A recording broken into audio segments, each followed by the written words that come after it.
நெஞ்சக் கனகல்லு நெகிழ்ந்துருகத் தஞ்சத்தருள் சண்முகனுக்கு இயல்சேர் செஞ்சொற்புனை மாலை சிறந்திடவே பஞ்சக்கரவானை பதம் பணிவாம். எல்லோருக்கும் வணக்கம். இன்னைக்கு நம்ம கந்தர் அனுபூதியில 8வது பாடல் பார்க்க போறோம்.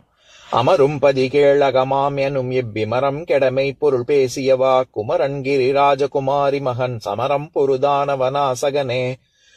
இத இப்ப கொண்டு கூட்டி படிக்கும் பொழுது எப்படி படிக்கணும்னா, குமரன் கிரிராஜ குமாரி மகன் சமரம் பொரு தானவ நாசகனே அமரும் பதி கேள் அகமாம் இப்பிரமம் கெட மெய்ப்பொருள் பேசியவா. இப்ப நம்ம பதம் பிரிச்சு பொருள் பார்க்கலாம்.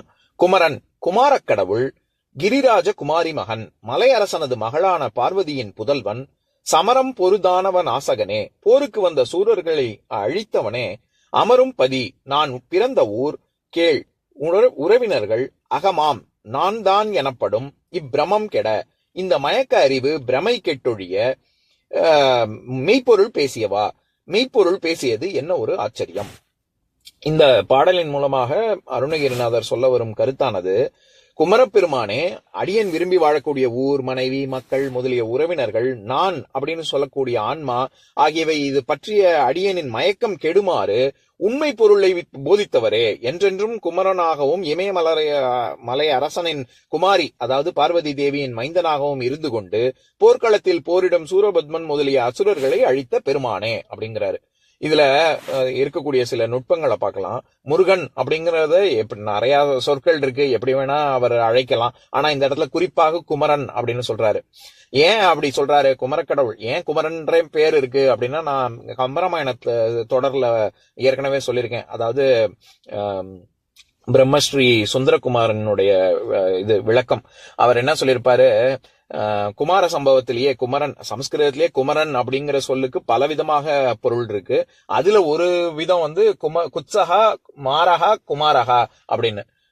அதாவது எவன் ஒருவன் மன்மதனின் தலையில் குட்டு வைக்கக்கூடிய அளவிற்கு மன்மதனை விட அவனுடைய கர்வத்தை அடக்கக்கூடிய விதத்துல ரொம்ப பேரழகனாக நிலைத்து இருக்கிறானோ அவன் தான் குமரன் அப்படின்னு. அதனாலதான் குமரன் குமாரி அப்படிங்கிறது பொதுவாக வாலிபத்துல இருக்கக்கூடிய சின்ன பசங்க அல்லது சின்ன பொண்ணு அப்படின்ற பேரு. இந்த இடத்துல என்றுமே நிலையான ஒரு அழகை கொண்டுள்ளவன் அப்படிங்கறதுனாலதான் முருகனுக்கே குமரன் பேரு. அதனால இங்க அருணகிரிநாதர் அப்படி சொல்றாரு. அடுத்தது கிரிராஜ குமாரி மகன் அப்படின்னு சொல்றாரு. நம்ம எல்லாருக்கும் தெரியும், அதாவது கலைமகள், மலைமகள், அலைமகள் அப்படின்னு வர்ற இடத்துல மலைமகள்ங்கிறது பார்வதி தேவிய அதனாலதான் குறிக்குது. ஹிமவானுக்கும் ஹிமவதிக்கும் பிறந்த பொண்ணான பார்வதி அப்படின்னு. அதனாலதான் கிரிராஜ குமாரி மகன் அப்படின்னு சொல்றாரு. மலையில் இது இமயமலையில் தோன்றியவனின் அந்த ராஜாவின் பொன்னான பார்வதியே அப்படின்னு. சமரம் பொருதானவ நாசகனே. சமர் அப்படின்னாலே போர்னு அர்த்தம்.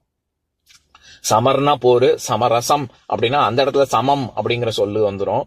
அதாவது நீயும் நானும் சமம் அப்படின்னு ஒத்து போறது, அது சமரசம். சமர் அப்படின்னா போருன்னு அர்த்தம். இங்க சமரம் பொருதானவன் ஆசகனே, போருக்கு நல்லா பொருந்தி வந்து தானவர்கள் அதாவது சூரபத்மன் போன்றவர்களை அசுரர்களை அழித்த நாசம் செய்தவனே, அழித்தவனே அப்படின்னு சொல்றாரு. அமரும் பதி, இப்படிப்பட்ட முருகனே நீ எனக்கு என்ன மாதிரியான ஒரு அருள் செய்திருக்கிறாய் அப்படின்னா, அமரும் பதி இந்த இடத்துல அமர் அப்படின்னாலே ரொம்ப விரும்பத்தக்க அப்படின்னு அர்த்தம். அதுவும் நம்ம ஆத்திச்சூடி தொடர்ல பார்த்திருக்கோம். ஆத்திச்சூடியினுடைய காப்புச்செய்யுள், ஆத்திச்சூடி அமர்ந்த தேவனை ஏத்தி ஏத்தி தொழுவோம் யாமே. அது என்ன அமர்ந்த தேவன் அப்படின்னு? சிவனுக்கு இருவர்கள், பிள்ளையார், முருகன் அப்படின்னு 2 பேர் இருக்கும் பொழுது ரொம்ப இஷ்டமான மூத்தவன்னாலே எப்பவுமே ஒரு தனி பாசம் இருக்கும்ல. அதனால அமர்ந்த தேவனை அப்படின்னு பிள்ளையார குறிக்குது. அந்த இடத்துல ரொம்ப பிடித்தமான அப்படின்னு. அதனால இங்க அமரும் பதி, இங்க நம்ம தேவலோகத்து தலைநகரம் அமராவதி அப்படின்னு சொல்றோம்ல, அமராவதி அப்படின்னு. ஏன் அமராவதி? அமரர்கள், மரர்னா அழியக்கூடியவர்கள், அமரர்னா நீண்ட நாள் உயிரோடு இருப்பவர்கள், அழியாதவர்கள் அப்படிங்கிற பொருள்ல வந்தா கூட அமரும் பதி இந்த இடத்துல ரொம்ப எல்லாருக்குமே சொந்த ஊரு, என் ஊரை சேர்ந்தவன் அப்படின்னு சொல்லி ஒரு இஷ்டம் இருக்கும், ஒரு தனி ஒரு பாசம் இருக்கும்ல. அதனால இங்க அமரும் பதிங்கிறது பிறந்த ஊரை குறிக்குது. அதே மாதிரி கேள், நம்ம பல இடங்கள்ல கம்பராமாயணத்திலயும் பார்த்திருக்கோம். கேண்மை அப்படின்னு, கேண்மை கேள்வி, நம்ம இதுல திருக்குறள்ல கூட கேள்விங்கிற அதிகாரத்துல ஏன் கேண்மை, யாதும் ஊரே யாவரும் கேளீர் அப்படின்ற சொல் ஏன் சொந்தக்காரங்களை குறிக்குது அப்படின்னா, நம்மளுடைய அக்கறை கொண்டவர்கள் சொந்தக்காரங்க, அதனால நமக்கு நல்லதுதான் சொல்லுவாங்க. அவங்க நமக்கு நல்லதுதான் சொல்லுவாங்கங்கிறதுனால நம்ம அவங்க சொல்றதை கேட்போம். ரோட்ல போறவன் வர்றவன் சொல்றதெல்லாம் கேட்க மாட்டோம்ல, நமக்கு சொந்தக்காரங்க சொல்றது தானே கேட்போம். அதனால அவர்கள் கேள் அப்படிங்கிறது உறவினர்களை குறிக்கும். அகம், ஆம், அகம்ங்கிறது இங்க வந்து நான் அப்படிங்கிற ஒரு உணர்வு. இது எல்லாம் இந்த இப்பிரமம் கெட, இந்த மயக்க அறிவு பிரமை கெட்டொழிய மெய்ப்பொருள் பேசியவா, இது எல்லாமே அதாவது இந்த மாதிரி நான் என்னோட ஊரு, என்னோட மனைவி, மக்கள், சுற்றம் அப்படின்னு இருந்த ஒரு பிரமை போகக்கூடிய அளவுக்கு அதெல்லாம் போய் நானா இப்படி பேசுறேன் பேசியவா அப்படின்னா, இதை இப்படி ஒரு ஆள் இதையா பேச முடியும் அப்படின்னு ஒரு ஆச்சரியத்துல கேட்கக்கூடியது. இந்த மாதிரி கேட்கிறாரு. இந்த இடத்துல பிமரம் அப்படிங்கிற சொல் தானே வந்திருக்கு. பிமரம் கெடமை பொருள் பேசியவா அப்படின்னு, அதை நம்ம பிரமம் அப்படின்னு மாத்தி தானே புரிஞ்சுக்கிறோம். அது இப்ப அமரும் பதி பிமரம் கெட குமரன் கிரிராஜ சமரம் பொரு அப்படின்னு மோனை வந்து ஒத்து போய் வந்திருக்குல்ல.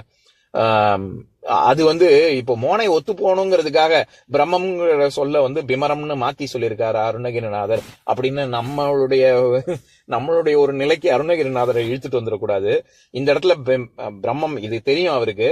பிரம்மம் அப்படிங்கிற இந்த மாதிரி மாத்தி சொல்றது வந்து அதுக்கு வழுவமைதி சொல்லுவாங்க. அதாவது திணை, பால், இடம், காலம், மரபு அப்படின்னு 5 வழுக்கள் இருக்கு. அதுக்கு வழுவமைதியும் இருக்கு. நான் எப்பவும் சொல்ற உதாரணம் தான். பாரதியார் வந்து கத்தும் குயிலோசை எந்தன் காதில் வந்து விழ வேண்டும் அப்படின்னு சொன்னா பாரதியாருக்கு வந்து குயில் கத்தாது, குயில் கூவும்னு தெரியாதா என்ன? அவருக்கு எல்லாம் தெரியும். அது வந்து மரபு, எல்லாரும் வழி வழியா சொல்லிக்கிட்டு வர்றத கொஞ்சம் மாத்தி சொல்றதுங்கிறது கவிஞர்களுக்கே இந்த பொய்டிக் லைசன்ஸ்ன்னு இங்கிலீஷ்ல சொல்றாங்கல்ல, அந்த மாதிரி இருக்கக்கூடிய ஒரு சமாச்சாரம். மழை பொழியும் அப்படின்னு சொல்றது நம்ம எல்லாரும் சொல்ற வார்த்தை அதுதான். மழைனாலே நீருங்கிறதே பொழியக்கூடிய தன்மை கொண்டதுதான். அங்க வந்து மிகைப்படுத்தி எல்லாரும் சொல்றோம்ல, அந்த மாதிரி. அதுக்கு நன்னூல்ல 405வது சூத்திரம், அதுவும் நம்ம ஏற்கனவே பார்த்திருக்கோம்னு நினைக்கிறேன், அதை படிக்கிறேன் கேளுங்க. காரண முதலா ஆக்கம் பெற்றும் காரணமின்றி ஆக்கம் பெற்றும் ஆக்கமின்றி காரணம் அடுத்தும் இருமையும் இன்றியும் இயலும் செய்யும் பொருள் அப்படின்னு வழுவமைதி, மரபு வழுவமைதிக்கு ஒரு இலக்கணம் சொல்றாங்க.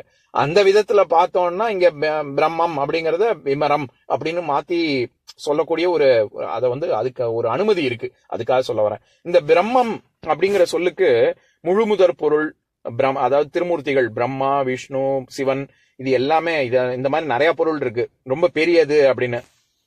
அடுத்தது சூரியன், சந்திரன், அக்னி, முனிவன், வேதம், தெய்வீகம், தத்துவம், தவம், மந்திரம், வீட்டுப்பேரு, பிரம்மச்சரியம், ஞானம், ஒழுக்கம், சீட்சை, வீணை வகை, ஆடு, கலக்கம், சுழற்காற்று, துரிதம், தவறு, தண்டச்சக்கரம், இப்படி இத்தனை அர்த்தம் இருக்கு. இதெல்லாம் போக மாயை அப்படிங்கிற ஒரு அர்த்தமும் இருக்கு. அந்த அர்த்தத்துலதான் இங்க பயன்படுத்தி இருக்காரு அருணகிரிநாதர். அப்படி இது எல்லாமே இந்த நான், என்னுடைய ஊரு, என்னுடைய உறவினர்கள், என்னுடைய ஆன்மா, நான்கிற எண்ணம், இது எல்லாமே நிலையானது கிடையாது. எல்லாமே பிறப்புக்கும் இறப்புக்கும், ஒவ்வொரு பிறப்புக்கும் மாறக்கூடிய சமாச்சாரம். இந்த எல்லா மயக்கம், இது எல்லாம் நம்ம கூட சொல்லுவோம்ல, அதாவது சித்த பிரம பிடிச்சிருக்கு அப்படின்னு, அவன் வந்து புத்தி சுவாதீனம் இல்லாதவன் அப்படின்னு சித்த பிரமைன்னு சொல்றான். அந்த இடத்துல பிரமைங்கிறது மாயை. அவன் வேற ஒரு லோகத்துல இருக்கான், இந்த உலகத்திலே இல்ல, அப்பேற்பட்டவன், அந்த அர்த்தத்துலதான் வருது. இது எல்லாமே நான், என்னுடைய ஊரு, என்னுடைய உறவினர்கள் அப்படிங்கறது எல்லாமே பிறப்புக்கு பிறப்பு மாறும்ல. இப்படி மாறக்கூடிய சமாச்சாரம் எல்லாத்தையும் விட்டொழித்து மெய்ப்பொருள் பேசியவா, நானா வந்து எனக்கு மெய்ப்பொருள் எது அப்படின்னு கண்டறிய செய்து கருணை கொண்டு என் மீது இது எல்லாம் என்னுடைய மெய்ப்பொருள் எனக்கு காமிச்ச ஒரு கடவுளே அப்படின்னு ஒரு அர்த்தம். இன்னொன்னு, நம்ம ஏற்கனவே முன்னாடி பாடல்கள்ல பார்த்தோம்ல, 18 சாஸ்திரங்கள் அமைத்தும் நான் வந்து இப்படி அது உண்மை பொருள் எதுன்னு எனக்கு தெரியாம இருக்கேனே அப்படின்னு. அந்த இடத்துல பேசியவா அப்படின்னா மெய்ப்பொருள் பேசியவான்னா இங்க முருகனே இப்படி உபதேசித்தவனே அப்படின்னும் அர்த்தம் பண்ணிக்க முடியும். இந்த மாதிரியாக 2 விதம். இதுல சூரனை அழித்தவனே அப்படின்னா அசுரனை அழித்தவன் அப்படின்னு மட்டும் பொதுவா சொல்லிடக்கூடாது. மும்மல சொரூபமான சூரபத்மனை அழித்தவனே, என்னுடைய அழுக்குகள் இது எல்லாத்தையும் நீக்கி மெய்ப்பொருள் எனக்கு காண்பித்த ஒரு கருணை கொண்டவனே அப்படிங்கிற ஒரு அர்த்தமும் வருது. இது எவ்வளவு பெரிய விந்தை அப்படிங்கறதான் இங்க பேசியவா அப்படின்னு சொல்றாரு. பேசியவா நானா செய்தேன் இதை அப்படின்னு அவரே ஆச்சரியப்படுறாரு. இப்ப நான் பாட்டை இன்னொரு தடவை படிக்கிறேன் கேளுங்க. அமரும் பதி கேள் அகமாம் எனும் இப்பிமரம் கெடமை பொருள் பேசியவா, குமரன் கிரிராஜ குமாரி மகன் சமரம் பொருதானவ நாசகனே. இன்னொரு நாள் இன்னொரு பாட்டு பார்க்கலாம். உருவாய் அருவாய் உளதாய் இலதாய் மறுவாய் மலராய் மணியாய் ஒளியாய் கருவாய் உயிராய் கதியாய் விதியாய் குருவாய் வருவாய் அருள்வாய் குகனே